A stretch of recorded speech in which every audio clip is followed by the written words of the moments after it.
boj, beg, otrplost, se je pridružilo še ta ugajanje.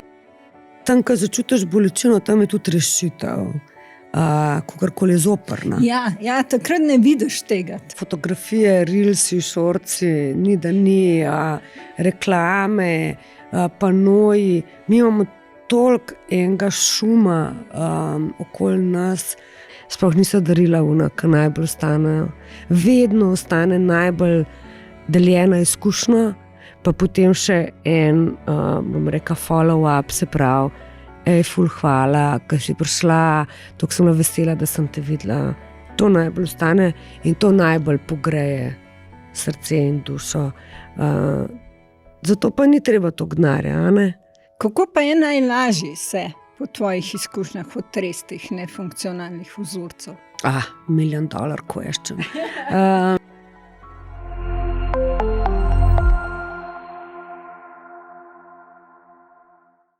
Živjo, Tina? Živjo. Lepo pozdravljena in počaščena sem, da si moja današnja gostja. Hvala za vabilo. Ja. Si toliko nazivov takih čudovitih imaš, pa da jih kar nekaj naštejem. Si doktorica, zdravnica, doktorica medicine, psihoterapeutka, mama, ker imam vzgojno-izobraževalni podcast. Potem si pa tudi mojstrica logosinteze, predavateljica, avtorica 2 knjig. Ena je v izgorelosti, druga je pa tudi na moji polici, čudovita knjiga, a to je vse, kar je. Zdajle snemamo v decembru. December je lahko tak čaroben, čudovit mesec, je pa lahko tudi zelo stresen mesec. Drži. Kako, a opažate, ko nudite psihoterapijo, kaj težje, imamo več izzivov v decembru? Jaz ne moram reči, da je pri mojih klientih veliko, bom rekla, novih stvari.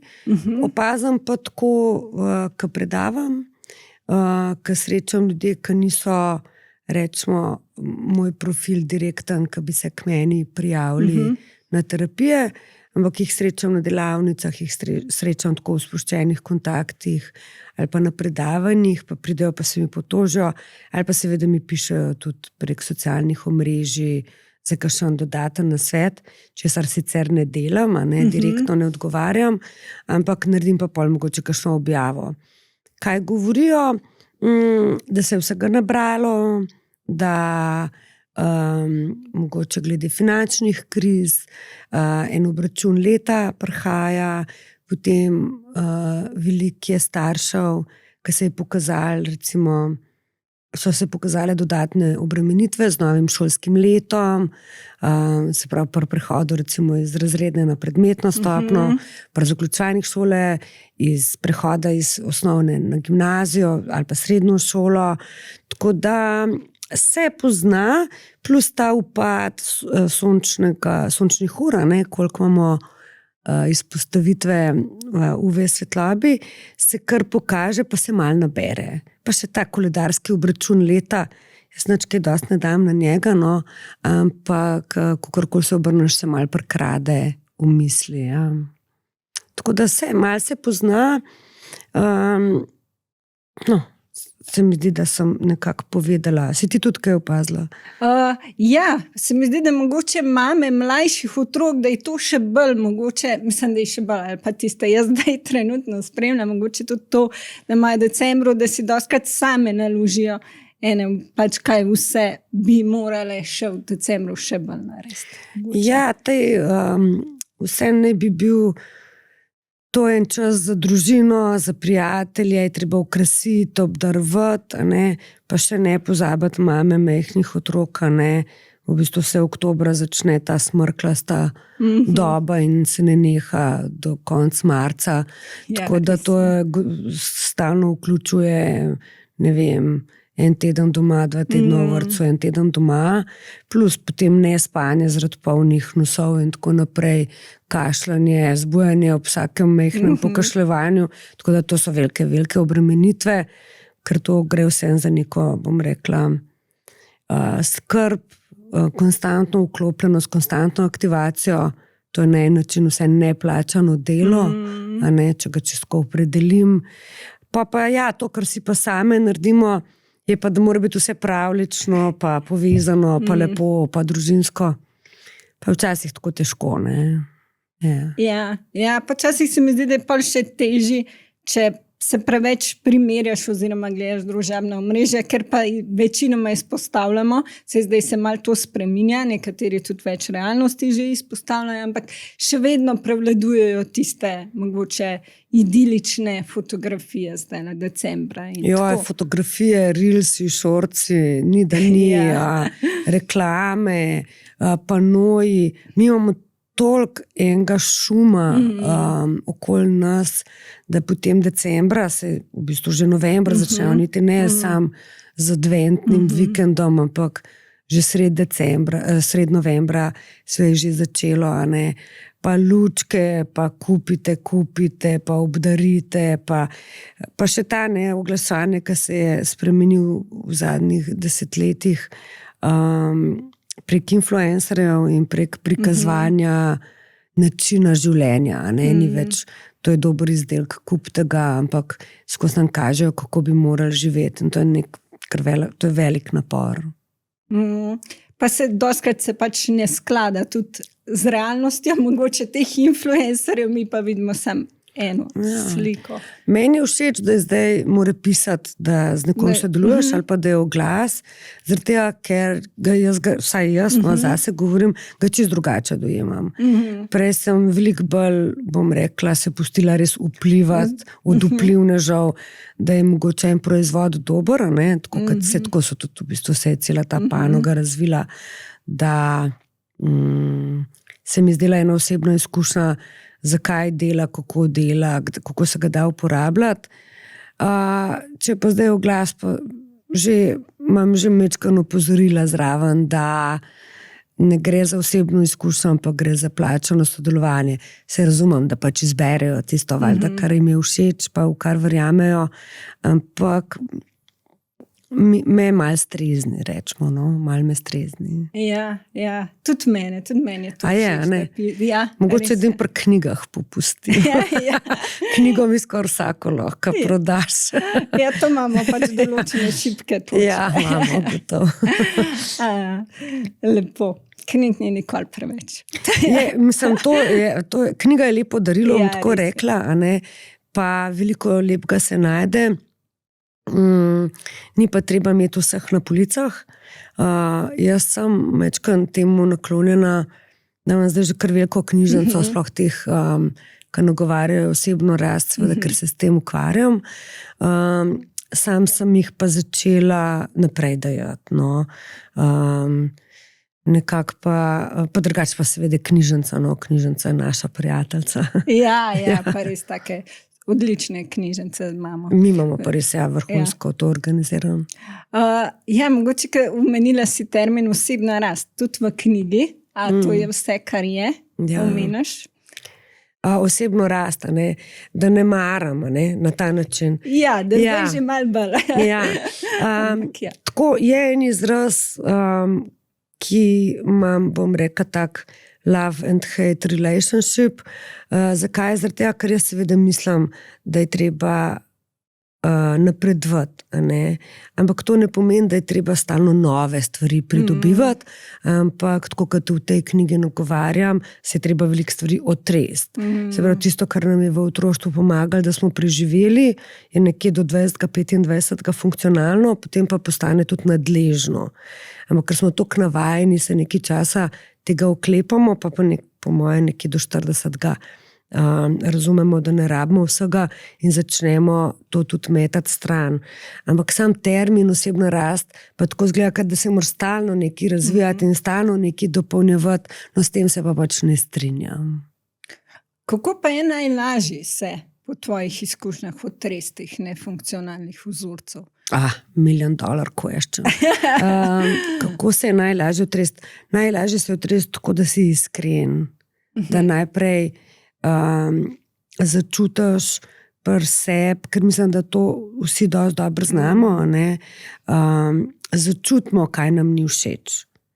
In ko enkrat ozavestiš, ne samo to mi ni všeč, ampak ko ozavestiš tudi, kjer del ti ni všeč, pa na kakšen način, pa zakaj, da raziščaš to, potem si lahko tudi zbereš, kaj pa bi mi bilo všeč in zamenjaš eno vedenje ali pa mišljenje z drugim. Brez samozavedanja bo pa težko šlo. To je prvi korak. Pa je pa tudi včasih to boleče, se mi zdi, to odpiranje tega, kaj ti je preseb. Mislim, mogoče tudi, kad dobiš v odnosih, velikrat dobimo zrcala in vidimo pač tudi tako kaj. Mogoče meni je bilo v knjigi všeč, ko ste napisali, da po Darwinu, malo skačem zdajle, no, ampak da je pač tista verzija, da ni perfektna verzija, ampak tista, ki je nam v redu in da je tudi za družbo dosti prilagojena tako. In, da ta verzija preživi. Tako, da ta verzija preživi. To je nekako pojem evolucija, najbolj prilagojena verzija preživi.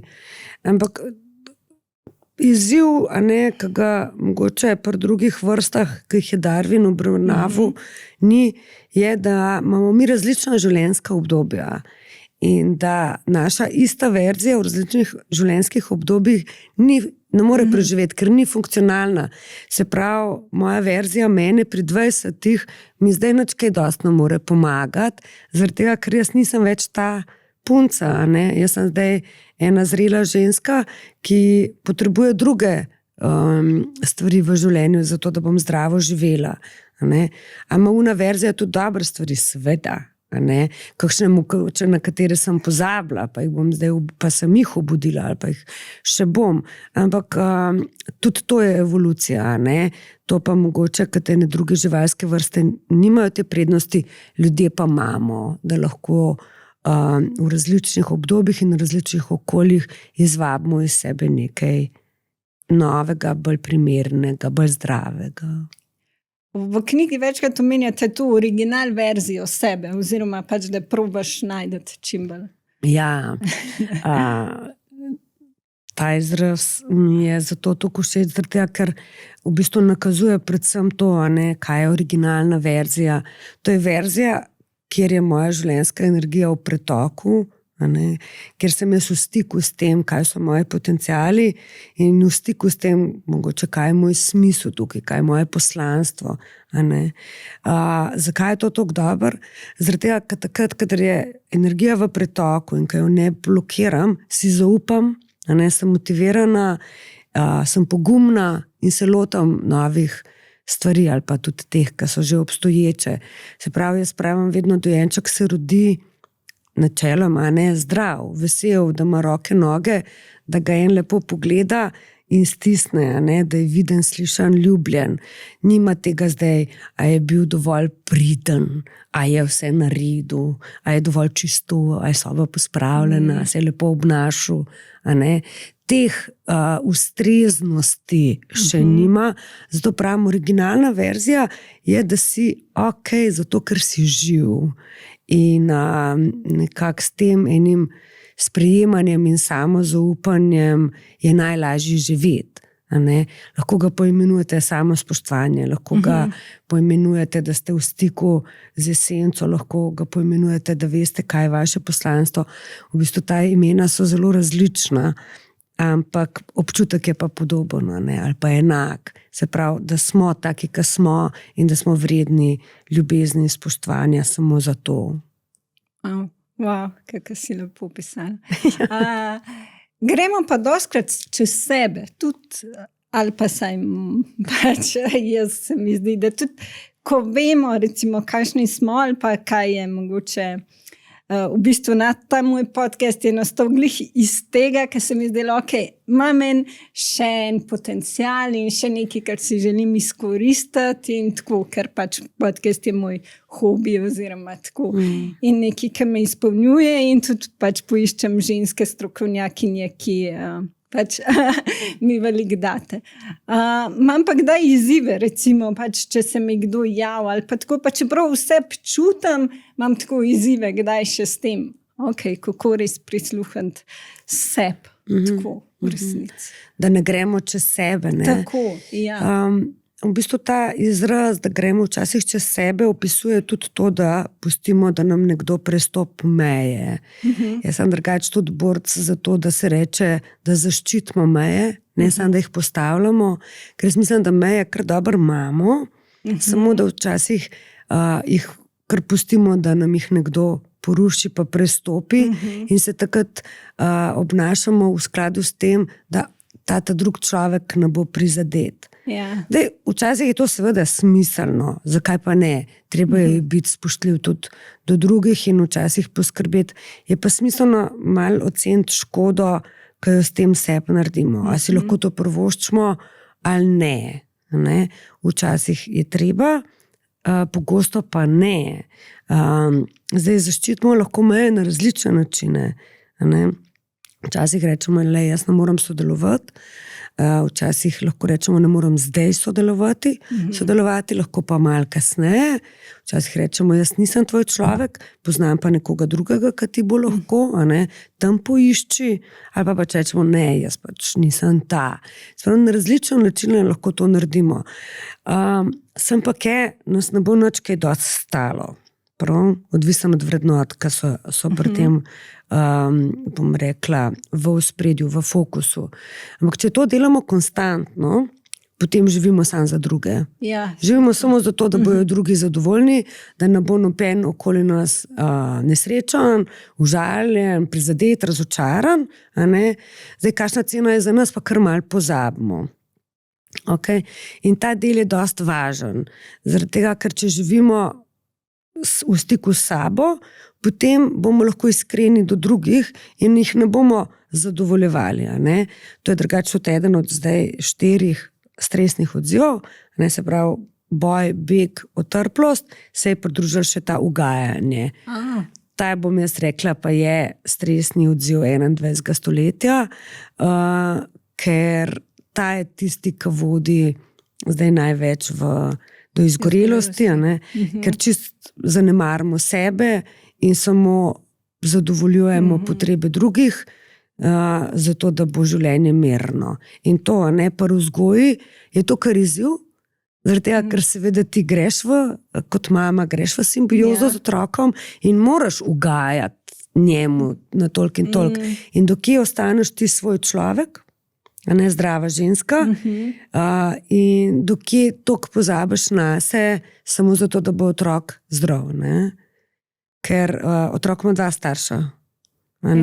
Nisi za vse sam, večinoma, vsaj tisti, ki imamo to srečo, ampak drugače pa tudi, če je tako, da je starš samostojen, se pa vedno lahko poveže v pleme z drugimi, da ne bi prišlo do tega.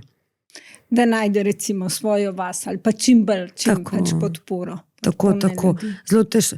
Ta dela, da si za vse sam, če to čutiš, potem moraš reagirati z moje pojme.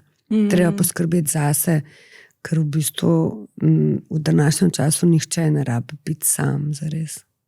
Mogoče sam kdaj potrebuješ iti tudi izven cone udobja, mogoče pa reči, vprašati ali pa prositi za pomoč, pa mogoče to, da je lahko komu izziv. Skoraj vedno je treba iti iz cone udobja, zato ker v coni udobja ne bo nič novega.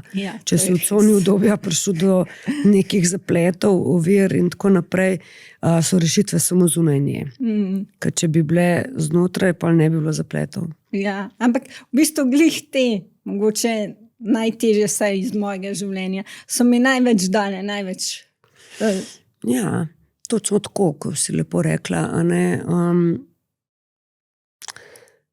Tam, ko začutiš bolečino, tam je tudi rešitev, kakorkoli je zoprna. Ja, takrat ne vidiš tega. Takrat ne vidiš tega. Tako da se zavestno treba opomniti, da tam, ko boli, je tudi za to bolečino je boljše življenje.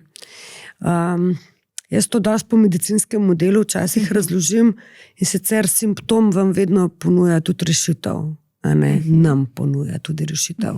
Se pravi, tako kot če imaš infekcijo zgornjih dihal, kašljaš, je to zato, da daš ven to sluznico, a ne sluz, ja, z ostalimi odmrlimi celicami in, ne vem, dodatnimi virusi, zato da gre to ven iz telesa. Enako smrkelj iz nosa. In zakaj imaš vročino? Zato, da v bistvu se greje telo do te mere, da virus ne more preživeti. Ali pa, kadar se z nečem, ne vem, pri teh prebavnih težavah izvržemo vse, bom rekel, nepotrebne snovi, a ne, ali na enem koncu, ali na drugem, in apetit se nam ukine. Zakaj? Zato, da se zacelijo stvari, a ne, takrat se naravno pustiš, ali pa pač, kadar te, ne vem, bolezen napade na tak ali drugačen način, te ustavi, te poleže, zato, da izločaš ostale stvari iz urnika, da se posveti telo samo temu, da se regenerira. Skratka, simptom večinoma prinaša rešitev in neč drugačni pri mentalnih težavah. Sam so večkrat bolj zoprni za zdržati, mogoče. Ja. Tudi biti v tem trenutku pač v tem z kakšnim močnim čustvom, da si, je tudi včasih težko. Ja, to je pa tudi iz te knjige, a ne, moto, ostani z nelagodjem, ostani z neudobjem, zaradi tega, ker če ga takoj hočeš odriniti, ne boš dobil sporočila. Da sam malo posediš s tem, pa razmisliš o tem, začutiš, zakaj si žalosten, zakaj si jezen, zakaj si razočaran, zakaj si užaljen, zakaj se ti nekaj gnusi. Se, če hitro odrineš, se sploh ne moreš vedeti, kaj se dogaja, če sam bežiš od tega. A je neudobno? Je. Ampak mi imamo vgrajen en sistem, v možganih, da se hitro umaknemo temu, zato ker nas je to včasih ščitalo pred nevarnostjo. Tako, zdaj pa zmoremo zdržati. Naše nevarnosti niso več take, da bi se morali tako močno ščititi. Plus, da nam je ostalo to, bom rekel, iz otroškega doživljanja teh neprijetnih stvari, kot otrok vse doživlja na vse ali nič. Mi nismo več otroci in smo zato tudi zmožni zdržati. Ni treba, da vse ocenimo od 0 do 10 na 10. Imamo kar nekaj korakov vmes in nam to lahko služi, da zdržimo. Pa včasih nam rata, včasih ne, se mi zdi tudi, če smo na to pozorni. Dostikrat se mi zdi, da je zdaj ta mogoče glih mobitel oziroma pač druga, da je tudi en način bega v to. No? Mislim, da ko začutimo nekaj, zdaj pa se tako počutim, pa najdeš eno aktivnost, kaj te mogoče zaposli. Mobitel oziroma kjerkoli te pametni ekrani, ko omogočajo, se pravi, tudi to drsanje po ekranu, še nikoli ni bilo tako lahko dosegati vsebin, in še nikoli ni bilo tako priročno zbežati, nekam se umakniti v ta svet. Ja, če pogledaš malo, kako je že na cesti, ljudje sploh ne hodijo več tako, da gledajo okoli, gledajo v ekrane, na semaforju, kaj, ne vem, po 10 sekund do pol minute se čaka, ajde minuta, že gremo na ekran. Koliko težko je v življenju 1 minuto sam biti. S tem se konstantno prekinja tok misli. Ni samo ta dopamin, ki zaradi tega posodabljanja se prav stano novo, zanimivo, novo. Tudi ta format tega in vsi te videi, ki so čisto kratki, ne izpeljajo misli. Plus, da ti, ne vem, razmišljaš, pa ti pa malo ta dolg čas spet prekinaš. To prekinjanje je velik problem. Jaz mislim, da bojo zdaj še kakšne nove raziskave prišle o tem, da ni kontinuiranega toka, da je to zaplet samo po sebi. Ne samo ta dopamin, ker ti veš mogoče iz vzgoja, pa iz izobraževanja, koliko je pomembno, da otroku ne prekinjaš toka misli.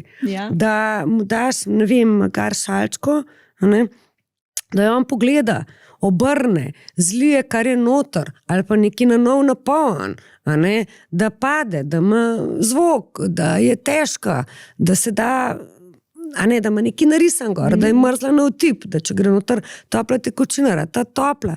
Tle je neskončen vir raziskovanja od čist preprostega predmeta. In če ti to konstantno prekinjaš, pravzaprav vse te povezave ne bojo naredile. Zdaj, mi nismo otroci, pa ne raziskujemo šalčk. Imamo druge, rečemo, bolj mentalne šalčke, a ne? Ampak prekinjanje misli je škodljivo. A ne? Zato sploh takrat, kadar se učimo, ali pa jaz recimo, ko se, ne bom rekel, da glih se učim, ampak bom rekel, bolj študiram, ali pa raziskujem, ali pa razmišljam o enih drugih stvareh. Jaz moram dati stran telefon, a ne? Jaz moram si dati tudi notification, se pravi obvestila na računalniku, na nemi način. Jaz si dam zdaj včasih tudi kar slušalke gor. Zaradi tega, ker takoj me zmot. In takoj mi odplava tok misli. Jaz če hočem nekaj novega razmisliti ali pa povezati eno znanje, ki sem ga pridobila na en drug nov način, jaz se moram čisto sklopiti. Jaz sem odkrenljiva, ne vem, kaj ne rečem, pa sem jaz drugač dobro zverzirana, pa polna dobrih trikov, no, ampak jih moram tudi uporabiti. Nisem imuna na to. Tudi jaz ne, mislim, da nasplošno nisem. Nihče, jaz mislim, da danes ni imun. Da v tem svetu polnem impulzov. Tudi jaz znam, tudi ko že pišem vprašanja za podcast, dam pač mobitel stran v drugo sobo in pač imam sam računalnik. Ali uporabljaš timer? Kaj? Tudi še unga kuhinskega. Kokoškovno. Ja. Tudi pri otrocih v službi in dejansko pač se mi zdi, da kdaj un timer najbolj deluje. No. Ja, jaz si ga zdaj dam na uro, zato ker telefon me že potegne. Ja, pač potegne, tako. Grozljivo. Ja, grozljivo. So pa tudi aplikacije, ki imaš pol, pa še neki ruže rastejo, ampak to je spet mobitel in te hita. Ja, jaz ne smem imeti mobitela blizu, če hočem kaj narediti. Seveda jaz bom rekel, svoj pisarniški del uporabljam tok in tok tudi telefona in sem hvaležna, da ga imam, ampak pri teh novih vsebinah, ali pa če moram kaj napisati, ali pa razvijati, ali pa če hočem kaj preštudirati, pa ne sme biti mobitel nad zraven. Še ka zdaj, ko se res trudim, da berem, moram dati stran mobitel. Pa tudi se mi zdi, da je polkar eno, mislim, tako, čist počutje se takoj spremeni. Tudi če si recimo jaz da en dan nisem na omrežjih ali kakorkoli, če vem, da nimam. Ali zdaj je podcast ali nekaj, da moram biti, se mi zdi, da se že to opaz. Pač, če si daš že en dan, da nimaš pol, ne vem, da ne gledaš. Pač, da imaš manj telefona ali tako, ali pa to, da se že na počutju poznano. Absolutno. Torej, meni doma to zelo težko narediti.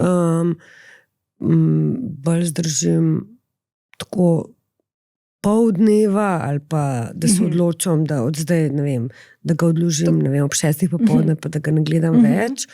Lažje mi pa je, kadar sem v družbi, ali pa če grem v naravo, ali pa na potovanje, ali pa na neko športno aktivnost. Takrat pa zdaj sem pa že navajena, mi je pa zlahka. Ampak sama s sabo je pa to neskončno skušnjava, konstantno. Ja, je izziv. Definitivno. Kaj pa počitek? Zdaj sva že bile. Pač kako, a smo navajeni počivati, zares počivati? Kaj sploh je v tvojem počitek? Jaz ločam, spanje in počitek, pa seveda tudi odmore. Ko smo v enem aktivnem načinu delovanja, tako kot smo čez dan, recimo, eno je pač delo, ta del, kad služimo recimo tudi denar za preživetje, drugo je ena aktivnost, kjer skrbimo zase, za gospodinjstvo, za družino, za odnose. Tudi v tem času aktivnosti je treba počivati. Eni mini počitki so te odmori, odvisno od dela, kakršen ga imamo. Potem je pa pač še en večji počitek čez dan, pa seveda spanje kot ta glaven počitek za telo in in dušo. Jaz priporočam redne odmore, da si jih planiramo vnaprej, da poskrbimo, da takrat prekinemo dejavnost. Se pravi, če se ukvarjamo, ne vem, z računovodstvom, ne bomo imeli med odmorom načina, da gremo reševati sudoku. A veš, ali pa če pišemo in beremo, potem ne bomo šli brati knjige med odmorom. Torej, treba glih zamenjati malo. Nujno, če imamo sedeči način dela, treba vstati, se treba pritegniti, spiti nekaj vode, če imamo fizičen način dela, potem je treba počivati, malo noge uloviti, kaj pojesti mogoče in tako naprej. Se pravi, odmor mora vedno nekako uravnotežiti aktivnost. Jaz si odmore, ta večje ali pa te prostočasne aktivnosti, ki me napolnjujejo, tudi planiram. Najprej si planiram to, kako bom šla na pilates, reformer, na obisk v teater z mamo na kavo in tako naprej, potem si pa planiram delo. To je ta prednost prekarnega dela, velike pomanjkljivosti, ampak ta je pa velika prednost. Ampak tudi tisti, ki imajo 8-urno službo, si lahko znotraj teh parametrov podobno planirajo. Se pravi, če čakamo, da se nam bo počitek zgodil, pa prostočasne aktivnosti zgodile, jih bomo konstantno odrivali na stran. Ker si bomo vedno vzeli čas pri spanju ali pa pri teh, ki se bom pol. Sem šla drug teden na telovadbo, sem šla pol na sprehod, sem pol nekaj zdravega pojedla, in to je past. To je taka, bom rekla, past, v katero se ujameš in hitro začneš opuščati stvari, ki so tebi najbolj pomembne, ker kot rečeno vedno pri sebi odškrtneš, tako da jaz sem tle super pazljiva, da ne opuščam stvari, ki me napolnjujejo. Kaj enkrat začnem opuščati, mi alarm že zvoni, da ne bo v redu. Restrukturiri. Tako da ja. A sem odgovorila? Ja, super, to se mi zdi odličen nasvet. V bistvu najprej planiraš si odmore, pa tako malo sem se zamislila pri sebi, kje imam še možnosti za izboljšave. Ja, tle so gotovo možnosti, vedno imamo možnosti za izboljšave, niso vse smiselne, pa njih treba vseh naenkrat upeljati. Prizanesljiv je treba biti do sebe.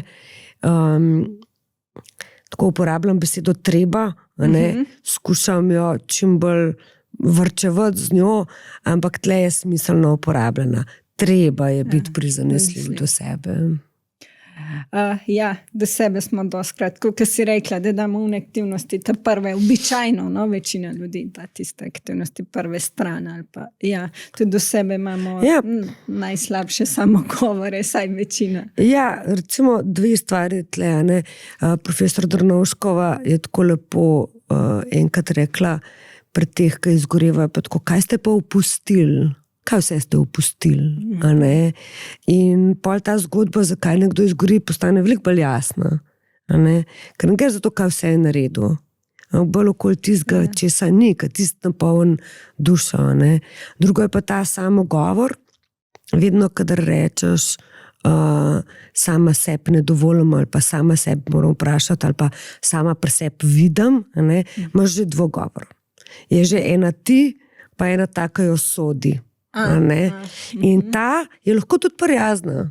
Ni treba, da je to ta turšica, ki popravlja z rdečo. Nisi, morala bi, zakaj ne, da je še mal. Lahko je tudi ta, ki reče, dovolj je, super je, poskrbi še za to, odpoči si, ustavi se. In izkazali se je z zadnjimi raziskavami tudi, da če je ta govori v drugi osebi, se pravi, daj ti, ali pa zakaj ne bi, ali pa privošči si, je boljš, kakor moram si, zdaj si bom privoščila. Boljše, če že, je notranji govor, da je v drugi osebi, kakor da je v prvi. Nisem naredila, pozabila sem, lahko bi še boljš. Zanimivo, da lažje poštevamo, če v bistvu kakor da nam... Po domač povedan, treba si vzgojiti notranjo najboljš prijateljco, ne pa priganjalca. Ne pa priganjalca, ja. Zakaj pa zelo poudarjaš tudi pomen spanja, si že prej tudi rekla, ne, da počitek ločeš od spanja. Zakaj se ti pa zdi, da dostikrat res spanje damo tako, no? Pač, če moram če pač kaj želimo narediti, pa nam čas, bom pa takrat in tako, no. In se mi zdi, da se na dolgi rok to res, da je škoda, no, da se nam res pozna zelo. Ja, spanje je en način počivanja telesa, ki te najbolj učinkovito regenerira. Ne? Recimo, če tako nauč rečeva, prvih 6 ur je za telo, potem pa naslednje so pa za dušo. Ne? Med spanjem se tudi splakne veliko enih škodljivih snovi, ki so se čez dan nabrale. Ne? Se pravi, če čez dan poteka veliko presnove in metabolizma, potem po noči, oziroma medtem, ko spimo, se odstranjujejo te stvari, pa popravljajo napake. Pa ker mirujemo, ni dodatnih obremenitev. Tako da je dosti pomembno, da spimo kvalitetno, da vzdržujemo tudi ta globok spanc, da imamo dovolj tudi sanjanja, da se rešetavajo ene stvari po glavi, skratka, da si telo, in duša odpočijajo. Zato je smiselno skrbeti za higieno, smiselno je skrbeti za dolžino in za kvaliteto. Dobro je, če hodimo čim bolj ob enaki uri spat, da vsaj ta prvih 5-6 ur zelo kvalitetno spimo, brez bujanja, in da se ukvarjamo s tem, da znamo počivati, da se sploh znamo dovolj sprostiti, da zaspimo. Če zaspimo v parih minutah, smo šli verjetno spat preutrujeni. Če se zbujamo po noči, spet je verjetno smo šli spat preutrujeni in nas ob 2:30 kortizol spet dvigne iz postelje, ali pa če zelo zgodaj vstajamo. Imamo različne te motnje pri spanju. Jaz se bolj ne ukvarjam samo s stresnimi, ampak obstaja veliko načinov, kako lahko preverimo, kakšne motnje imamo, kako jih nasloviti, raziskujemo, kaj za nas deluje in poskrbimo za to, da se zjutraj zbudimo spočiti. Celo življenje je veliko lažje, če ste zjutraj spočiti in pripravljeni za nove zmage. Res je. Tudi pozornost, koncentracija že res veliko boljša. Imaš mogoče si sama pomagaš s kakšno meditacijo ali tako pred spanjem? Kaj je tisto, kar pri tebi deluje, oziroma kaj priporočaš mogoče? Jaz priporočam, da pred spanjem, vsaj 1 uro pred spanjem odložimo telefone, da poskrbimo za eno večerno rutino. Ni treba, da je to nek elaboriran princip, ampak da se preoblečemo v udobna oblačila, da prezračimo spalnico, da v postelji res se samo sproščamo, eventualno beremo. Če smo taki, da to ne gre, pa želimo gledati filme ali pa nadaljevanke, da to delamo na napravah, ki nimajo sevanja, kot televizor ali pa računalnik. Ta ekran je vseeno boljši kot pa zaslon telefona.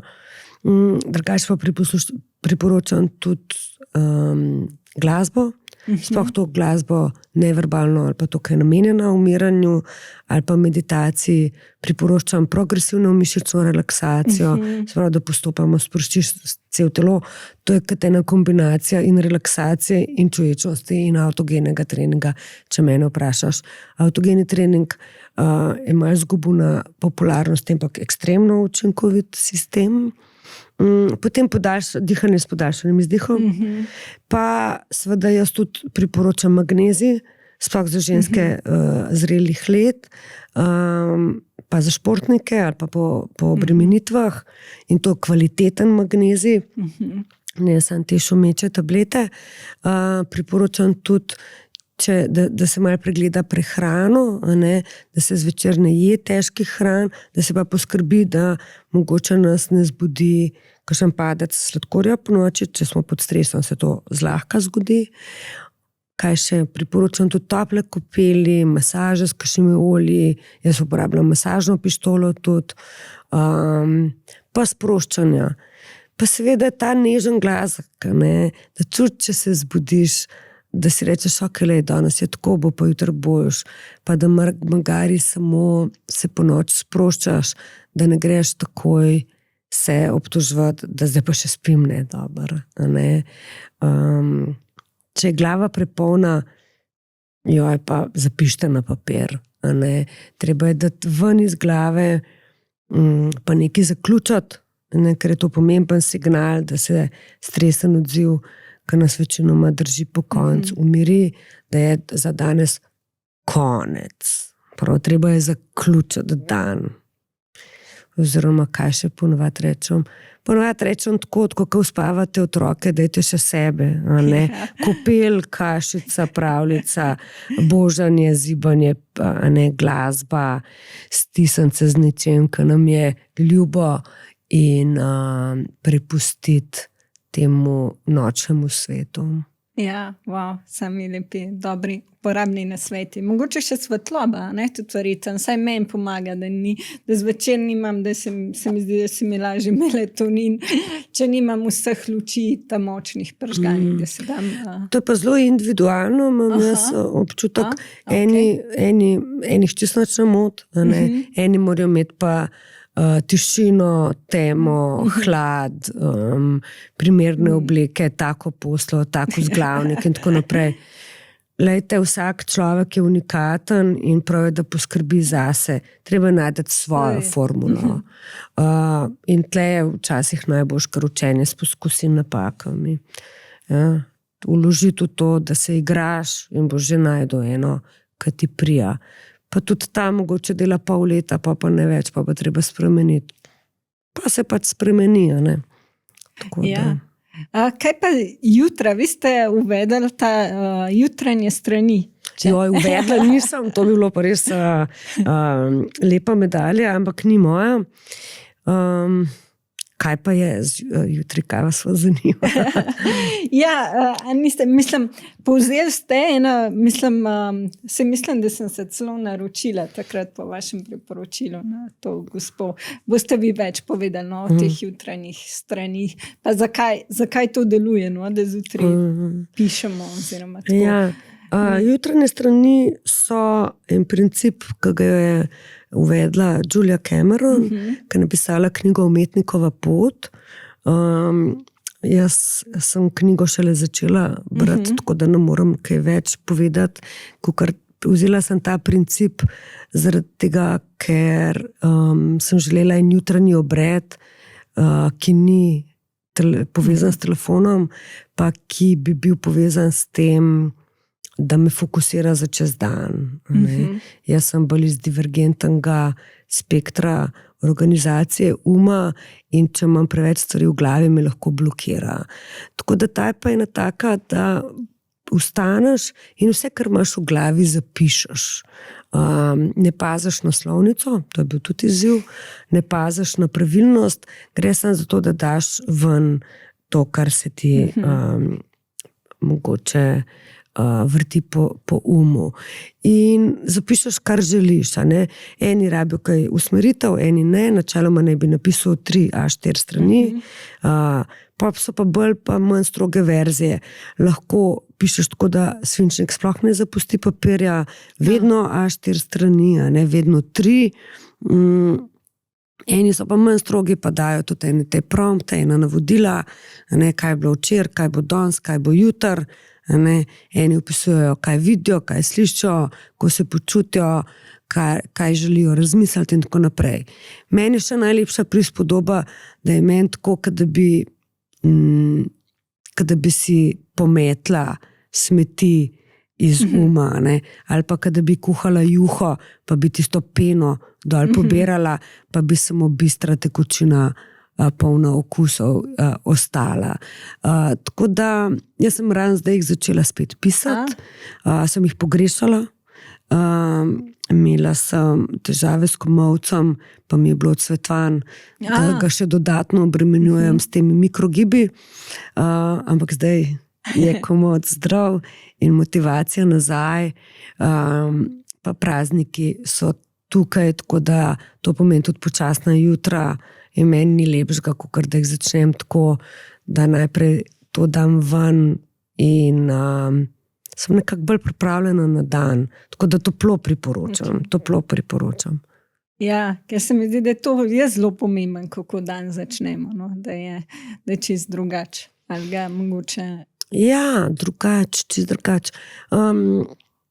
Jaz sem drugače narejena, tako da rada hitro in učinkovito delam. Ampak včasih ima pol to ta stranski učink, da bezlam čez dan.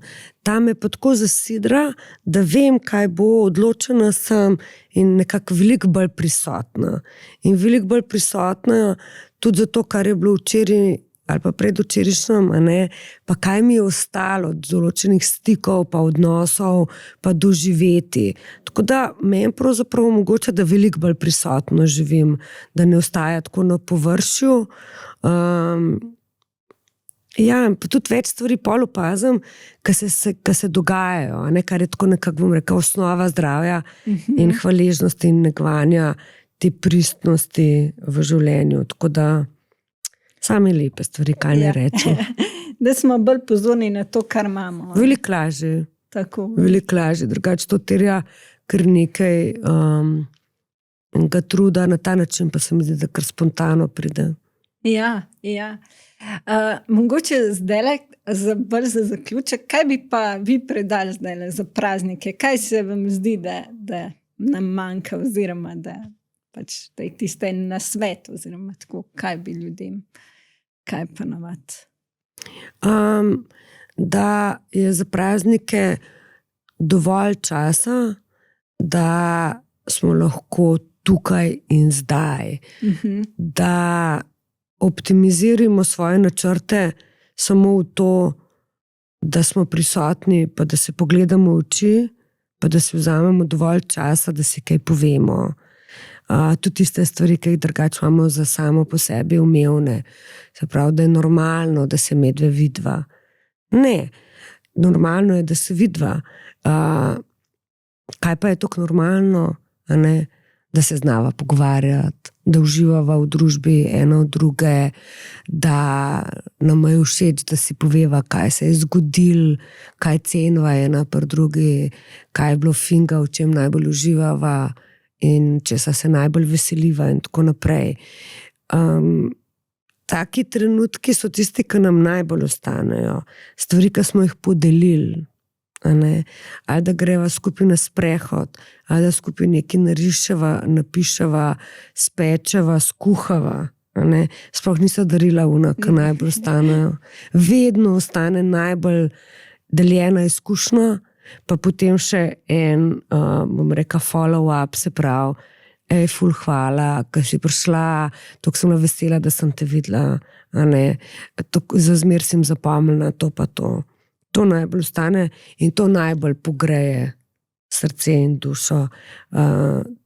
Zato pa ni treba to gnarja, Ne.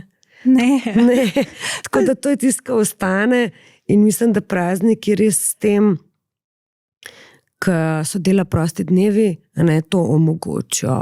Če pa kdaj, pa zdaj si lahko to privoščimo. Se mi zdi, da te nasveti, da je ta deljena skupna izkušnja, da je to tudi zelo pri otrocih. Da ni to, mislim, da sploh otroci so res veliko bolj, ne toliko na darila, oziroma ampak na to izkušnjo, skupno. Na to pa, da jih vidiš in slišiš, pa da jih počakaš. Sploh v tem času, tako kot so prej govorili, kad gremo toliko hitro na ekran, pa kad je toliko teh stvari za pogledati, pa narediti, pa izvesti. Otroci pa rabijo čas, da oblikujejo misel. Pa čas, da razumejo, kaj se dogaja. Pa mogoče več ponovitev, da bojo sploh spustili neki v osebni prostor. Mi pa že vse znamo, pa vemo, pa se nam zdi, da ni potrebno. za praznike je tudi ta čas, da se ustavimo. V resnici je skozi ta čas prisoten, ampak rečemo, da ga bomo zdaj še bolj zvadili, da jim damo čas, pa da gremo večkrat čez. Da mogoče tudi mi kaj ponovimo. To je zlata vreden. Ja, wow. Bi mogoče se ti zdi, da je še kaj drugega pomembnega, kar smo mogoče v pogovoru. Mislim, da je volejnih stvari, lahko bi res tukaj klepetali par ur, pa je mogoče vezano na te stvari, kar smo imeli. Ne, zdi se mi, da smo veliko stvari nagovorili in da dost jasno je, da se časi spreminjajo in da za vsako generacijo pride kaj novega in da je prav, da se o tem pogovarjamo. Zaradi tega, ker enkrat, ko nagovorimo te stvari, pa ki jih na glas izrečemo, jih podelimo in nekako vidimo, da smo vsi v zelo podobnem zosu in da je vse nekako, da podobno doživljamo in da podelimo en drugemu, damo ideje, pa moč, pa motivacijo, kako se s tem soočati in kako ostati zdrav in zadovoljen. Tako da me veseli, da to ti tako pogumno nagovarjaš in da imaš tak lep hobi, ko osrečuješ še druge, ne samo tebe. Ja, hvala. Kaj pa zate, kaj je tvoja prva asociacija? Jaz sem si dala takrat Poslušam se, ker sem imela oziroma še imam kdaj izzive s tem. In kaj pa tvoja prva asociacija na besedno zvezo Poslušam se? Moja prva asociacija je gotovo, da je to temelj zdravja, da poslušaš sebe, da, tako kot sva rekla, da se ustaviš, da tudi ostaneš v tem nelagodju in poiščeš nekaj, kar bo poskrbelo za tvoje vrednote in ne rušil tujih. Po drugi strani pa, da ne bo skozi samo vse neudobje pa izziv, Poslušam se mi pomeni tudi to, da jaz vem, kaj rabim in da vem, kaj mene veseli in da imam dovolj poguma in energije, da tudi za to poskrbim. Jaz bi kar zaključila s temi lepimi tvojimi mislimi. Maja sva laufale od vi na ti pa nazaj, na vi pa ti.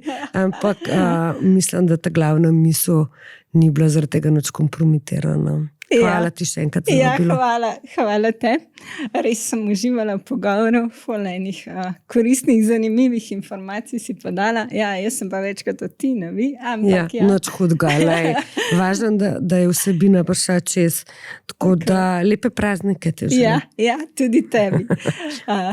Čim bolj izpopolnjujoče. Gotovo, hvala. Hvala za poslušanje in se vidimo, slišimo kmalu. Tudi tebi, ki poslušaš, želim lepe praznike. Polona.